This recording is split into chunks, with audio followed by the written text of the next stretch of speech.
بسم اللہ الرحمن الرحیم۔ السلام علیکم۔ یہ پارٹ 8 ہے۔ معزز خواتین و حضرات، آج ہم آپ کے لیے کتاب لا رہے ہیں بلال رضی اللہ تعالی عنہ، مصنف سلیم گیلانی، آواز حنا احمد۔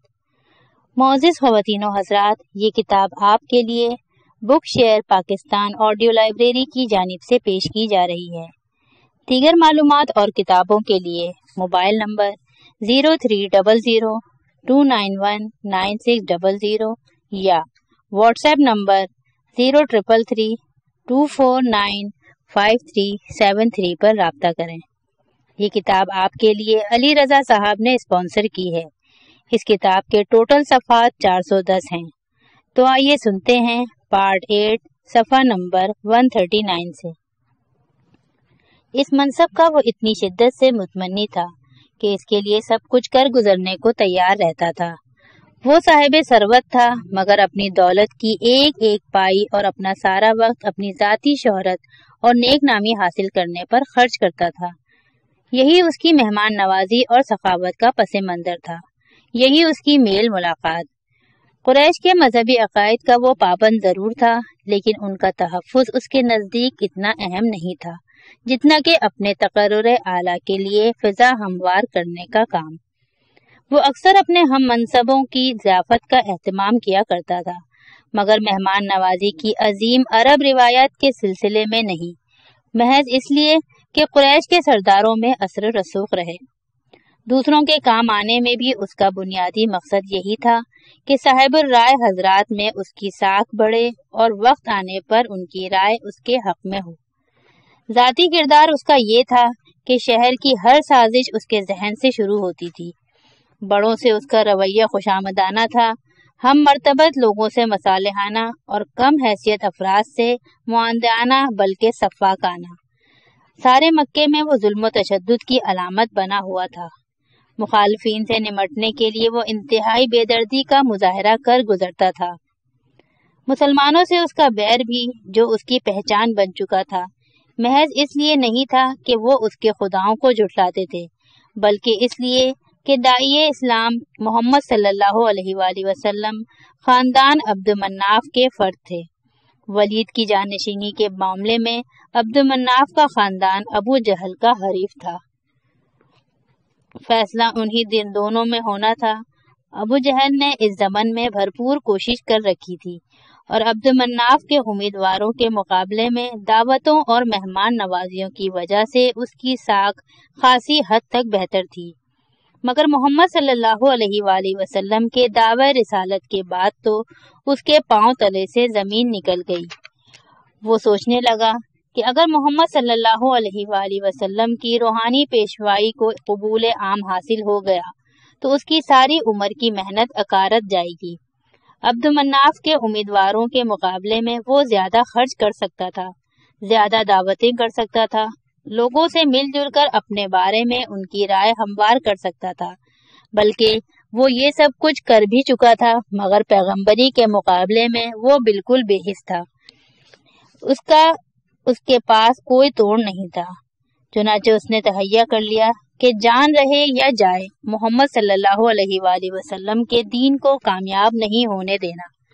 ہمارے دین کی بیخ کنی کے لیے اس نے سر دھڑ کی بازی لگا دی، اور وہ ہمارے خلاف ہر ظلم، ہر سازش کی جڑ تھا۔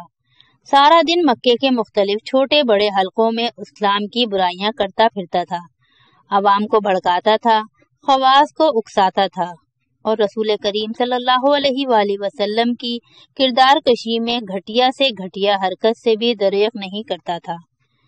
داعی اسلام کی مخالفت اب اس کی زندگی کا واحد مقصد بن چکی تھی، کیونکہ اسلام اس کے مقصد اولین یعنی ولید کی جانشینی کی راہ میں سب سے بڑی رکاوٹ بنتا جا رہا تھا۔ وہ علی الاعلان کہنے لگا تھا کہ میں مکے کی اینٹ سے اینٹ بجا دوں گا، مگر محمد صلی اللہ علیہ وآلہ وسلم کی تحریک کو آگے نہیں بڑھنے دوں گا۔ مکے کے بیشتر تاجر اور سردار اس کے حلقے اثر میں تھے، اور جہاں کہیں وہ دیکھتا کہ کسی نے محمد صلی اللہ علیہ وآلہ وسلم کی یا محمد صلی اللہ علیہ وآلہ وسلم کے دین کی حمایت میں کچھ کیا ہے یا کچھ کہا ہے یا کچھ کہنے کرنے کا ارادہ کر رہا ہے تو وہ اپنی پوری طاقت سے ان اثرات کو کچلنے کی کوشش کرتا تھا۔ وہ کائنات کا پہلا شخص تھا جس نے کسی مسلمان کے خون سے ہاتھ رنگے۔ سمیہ رضی اللہ تعالی عنہا کے قتل سے لے کر جنگ بدر تک جہاں وہ لقمہ اجل بنا، مسلمانوں کے خلاف جو کچھ ہوا اس میں ابو جہل کا ہاتھ تھا، بلکہ جو کچھ ہوا اس میں سے بیشتر اسی کی وجہ سے ہوا۔ خاص طور پر حضور اکرم صلی اللہ علیہ وآلہ وسلم کی ذات کے خلاف جتنی کری حرکتیں ہوئیں، خانہ کعبہ کی حدود میں ان پر بہتان تراشی، گلیوں میں ان کی راہ میں کانٹے بچھوانا، ان پر کوڑا کرکٹ پھینکوانا، سر عام ان کی تذلیل کی کوششیں، گالی گلوچ، تانا بازی، مذاق، پھپتیاں، ان سب میں سے اکثر کا ذمہ دار ابو جہل تھا۔ جس مذموم حرکت میں وہ خود شریک نہیں ہوتا تھا، اس کے چیلے چانٹے اس کی کمی پوری کر دیتے تھے۔ مخالف اور بھی تھے، مگر کوئی اس حد تک گرا ہوا نہیں تھا۔ ویسے تو ابو لہب اور اس کی بیوی بھی اسلام دشمنی اور عداوت محمد صلی اللہ علیہ وآلہ وسلم میں حد سے گزرے ہوئے تھے، مگر شدت کے باوجود ابو جہل کے مقابلے میں ان کا دائرہ کار اتنا وسیع نہیں تھا۔ رہا ابو سفیان، تو اس نے دشمنان اسلام کی قیادت ابو جہل کے بعد سنبھالی، مگر ابو سفیان میں عربوں کی بہت سی قبائلی رواداریاں بھی تھیں، شائستگی، تحمل اور مثبت سوچ کے انداز بھی تھے جو بعد میں اس کی بخشش کا سامان بنے۔ پہلی ہجرت حبشہ کے مواقع پر ابو جہل ہی تھا جس نے قریش کے سرداروں سے ساز باز کر کے مہاجروں کو گرفتار یا قتل کرنے کے لیے گھڑ سواروں کا ایک دستہ بھجوایا تھا۔ یہی تھا جس نے عمرو بن العاص کو تحفے تحائف دے کر شاہ حبشہ کے پاس بھیجا تھا تاکہ مسلمان مہاجرین حبشہ سے پابر زنجیر مکہ لائے جا سکیں۔ جب ان کا یہ حربہ ناکام ہوا تو اس نے بنو ہاشم کے معاشرتی مقاطعے کا منصوبہ تیار کیا۔ بہت سے قریش سردار اس انتہائی اقدام کے حق میں نہیں تھے، مگر ابو جہل نے اپنے موقف کی اتنی پرزور وکالت کی کہ مخالف کے باوجود یہ معاہدہ طے پا گیا۔ 2 سال بعد جب اس مقاطعے کو ختم کرنے پر تقریباً سبھی رضامند تھے، ابو جہل برابر اس کی حمایت کرتا رہا، مگر اللہ کا کرنا ایسا ہوا کہ جب معاہدے کا مسودہ جو خانہ کعبہ میں رکھا تھا منگوایا گیا تو اسے دیمک چاٹ چکی تھی، صرف پہلی سطر باقی تھی اور وہ تھی، اے اللہ تیرے نام پر، رہے نام اللہ کا۔ اس وقت جب رسول اللہ صلی اللہ علیہ وآلہ وسلم خاندان نوفل کے سردار مطعم ابن عدی کی سرپرستی میں مکے میں رہ رہے تھے، ابو جہل اندر ہی اندر سازشوں میں لگا ہوا تھا مگر بے بس تھا۔ اس میں اتنی اخلاقی جرت نہیں تھی کہ وہ خاندان نوفل سے مخالفت لیتا، لیکن مطعم کے مفاد پاتے ہی اس نے نبی کریم صلی اللہ علیہ وآلہ وسلم کے قتل کا منصوبہ بنایا۔ خاص طور پر قریش سرداروں کا اجتماع کیا جس میں ابو لہب جان بوجھ کر شریک نہیں ہوا تھا۔ اس منصوبے پر سب سردار راضی نہیں تھے، لیکن ابو جہل نے جو دامے، درمے، قدمے، سخن اسلام اور اہل اسلام کو تباہ کرنے پر تلا ہوا تھا، ایک بار پھر سب کو رضامند کر لیا۔ یہ اور بات کہ اللہ تعالیٰ کو کچھ اور منظور تھا۔ یہ ابو جہل ہی تھا جس نے حضور اکرم صلی اللہ علیہ وآلہ وسلم کی مکے سے ہجرت کے بعد اعلان کروایا تھا کہ جو محمد صلی اللہ علیہ وآلہ وسلم کا سر لے کر آئے گا اسے وہ 100 سرخ اونٹ یا 1000 اوقیہ چاندی انعام دے گا۔ حضرت عمر رضی اللہ تعالی عنہ جو اس کے بھانجے تھے، اسی کے بھڑکانے پر تلوار میان سے نکال کر حضور اکرم صلی اللہ علیہ وآلہ وسلم کو قتل کرنے نکلے تھے۔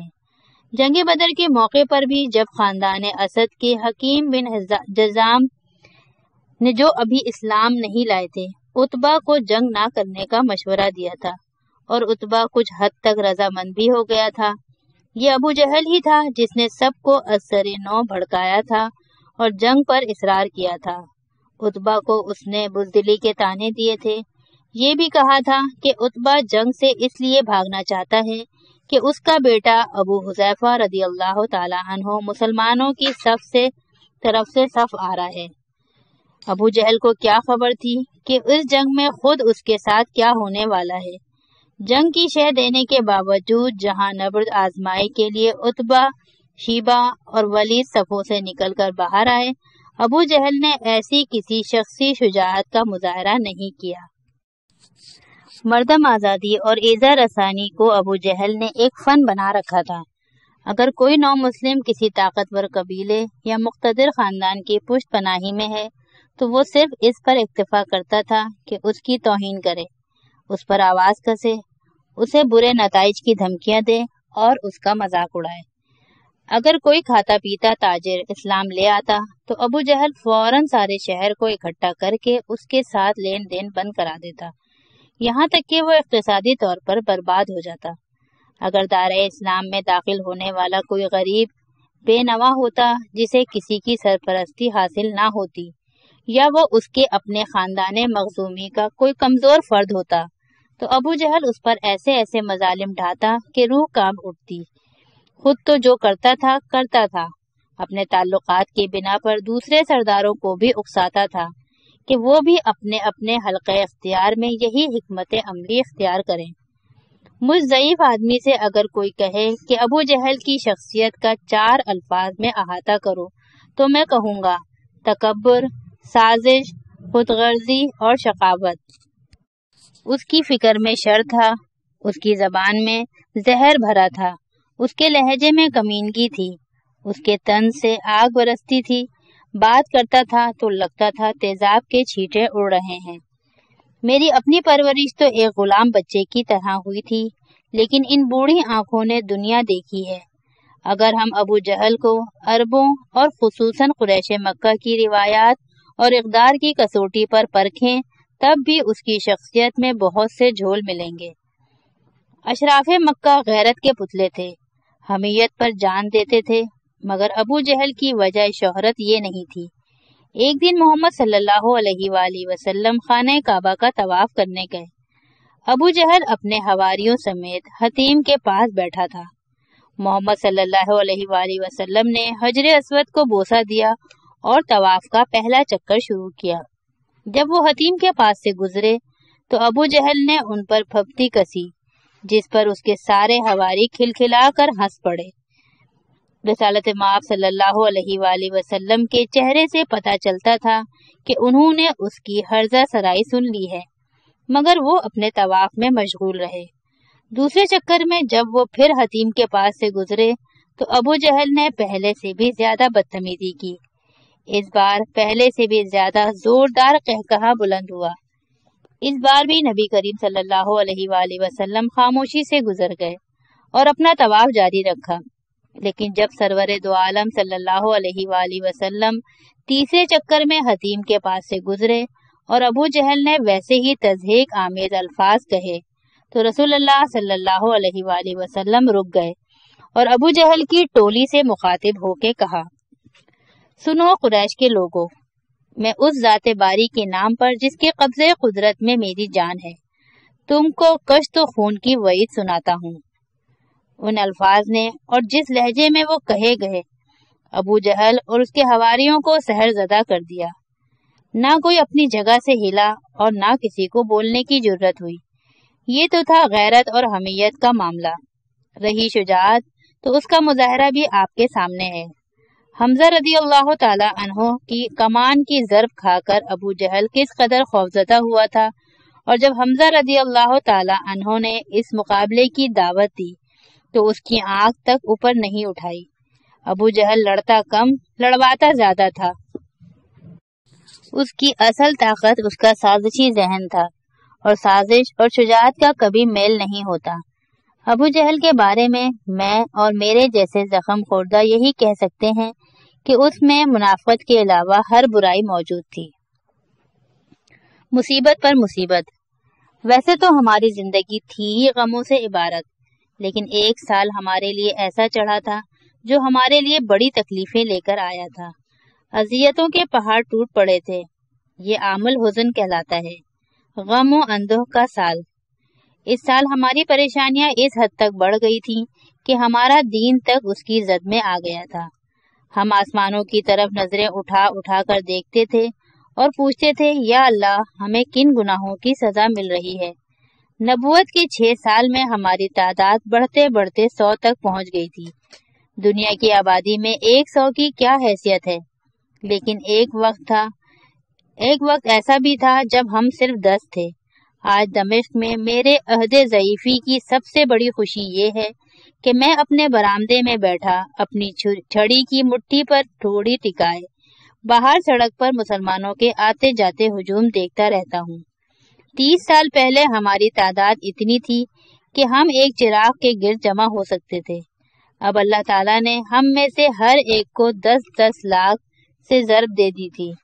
میں رب العزت کا شکر ادا کرتا ہوں کہ ابھی تک اس کی زمین پر چل پھر رہا ہوں، لیکن عام الحزن میں کئی بار میرا جی چاہا کہ میں اس زمین میں دفن ہو جاؤں۔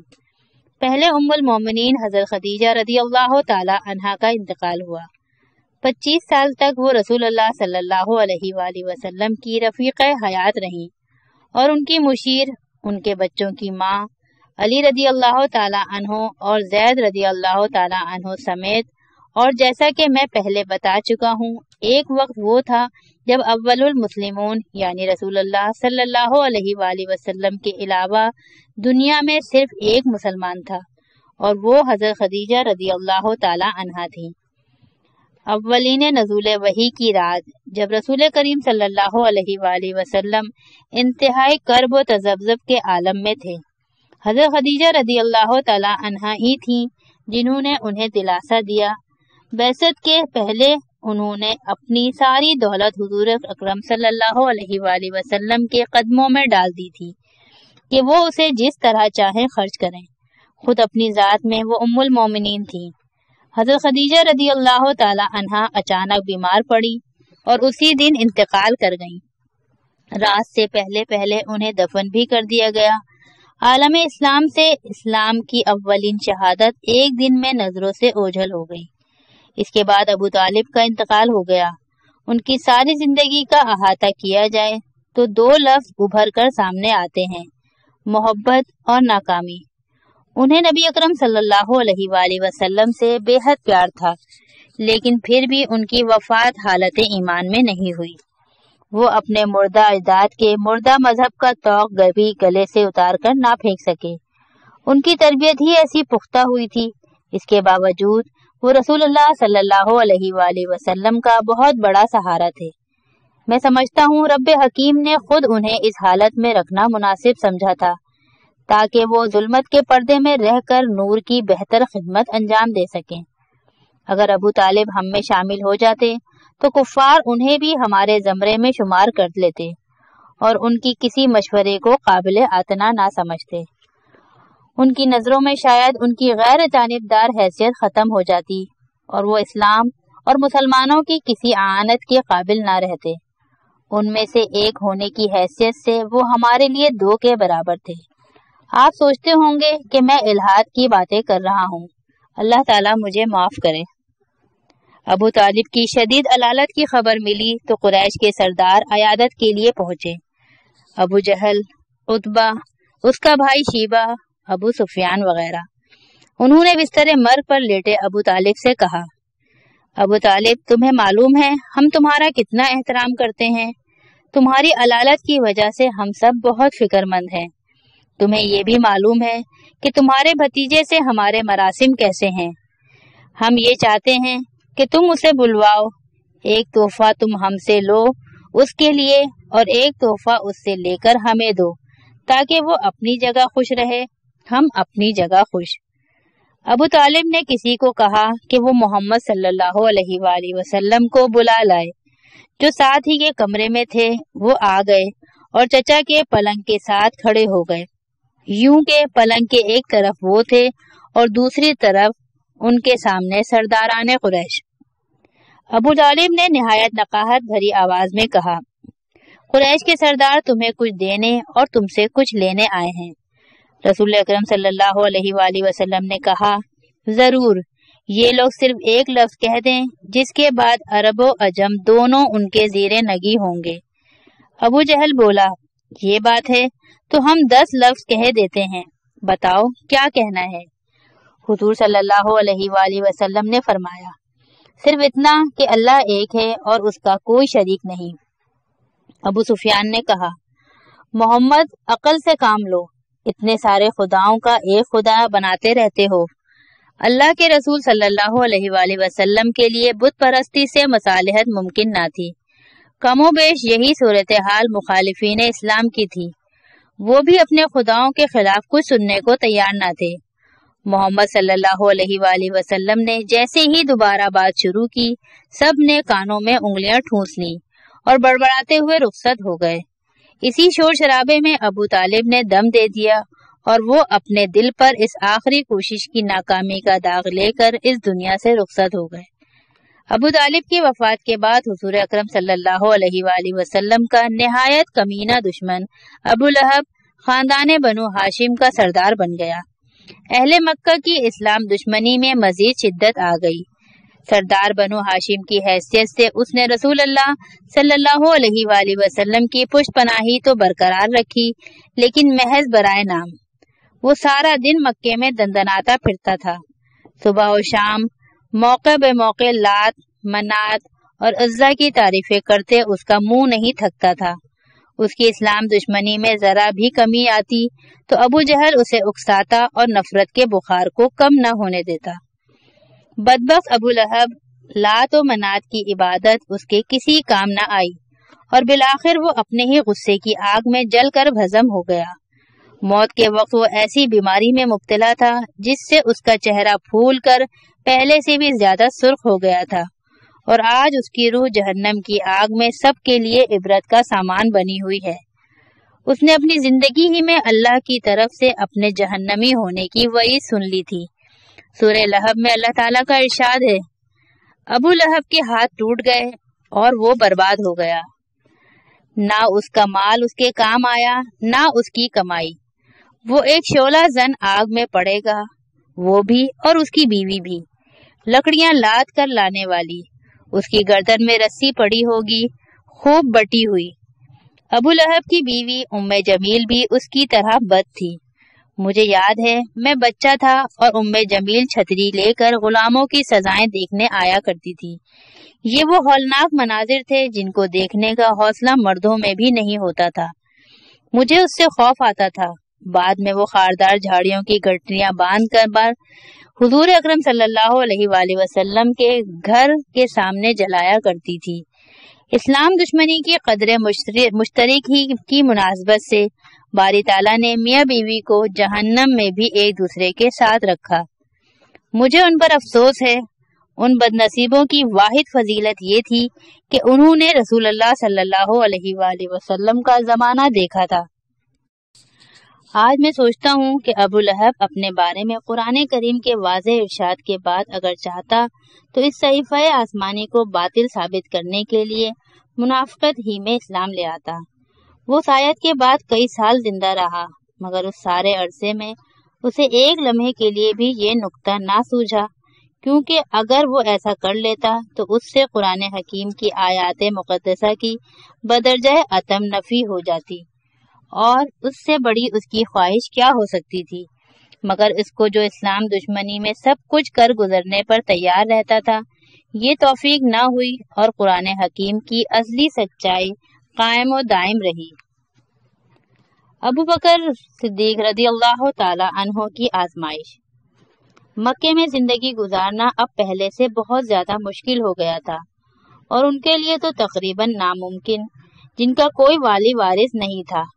محمد صلی اللہ علیہ وآلہ وسلم خود جن سختیوں سے دوچار ہو رہے تھے اس سے پہلے کبھی نہ ہوئے تھے۔ ہر روز ان کو ایذا پہنچانے کے لیے نئے ستم ایجاد کیے جاتے۔ ایک دن ایک راہگیر نے ان کے گھر کے دروازے سے ہاتھ بڑھا کر ان کے کھانے پکانے کے برتن میں نہایت بدبودار سڑے ہوئے گوشت کا لوتھڑا پھینک دیا۔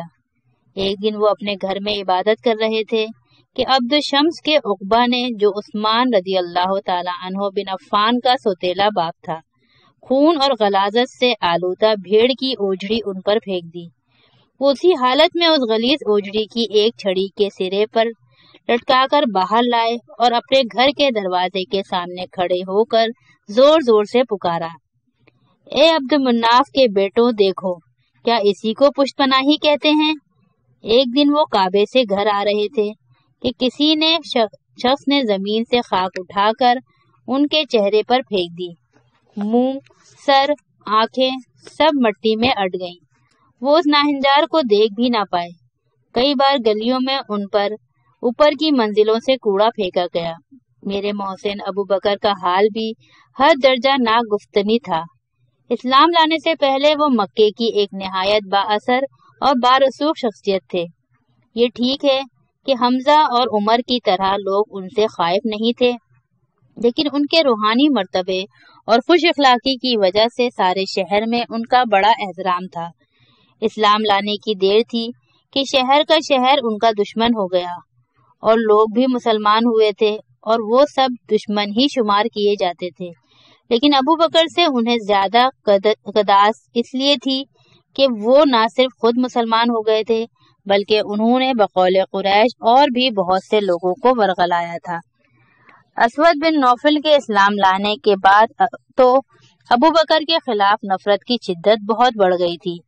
ایک دن خود نوفل نے، جو خدیجہ رضی اللہ تعالی عنہا کے سوتیلے بھائی تھے، ابو بکر اور طلحہ پر حملہ کروا دیا۔ کچھ لوگوں نے ان دونوں کو پکڑا اور سر سے پیر تک رسیوں سے جکڑ کر بازار میں پھینکوا دیا۔